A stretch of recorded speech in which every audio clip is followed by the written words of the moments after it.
Breaking news mga ka-BBM. 'Di ba sabi ko sa kahapon sa inyo na mabilis mag-response itong Supreme Court. At totoo talaga.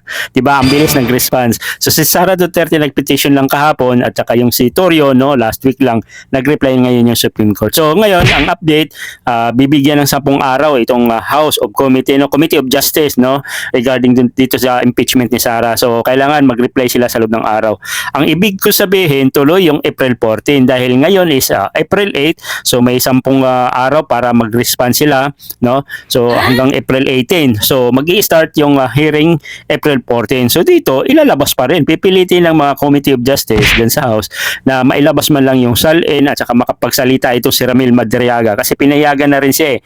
So kailangan yung day 1 pa lang ng April 14 talagang bakbakan na. Kumbaga hindi naman trial to hindi to trial. Kumbaga kahit papaano may maipapakita tayo na taong bayan na ito yung salin ni Sara Duterte. Yung day 1 pa lang kailangan magpakitang nagilis na agad itong Committee of Justice. Dahil hindi natin masabi after ng April 14 baka mamaya ipatigil yan ng Supreme Court. Di ba? Medyo may naamoy-amoy ako eh. Mukhang ito yung part 2 dun sa nakaraang impeachment na pinatigil din ng Supreme Court. Ang sa akin lang naman, may naaamoy lang. Kayo ba? Anong napapansin nyo? Mapapatigil ba itong impeachment ni Sara Duterte o hindi? Basta day 1, April 14, tuloy po dyan.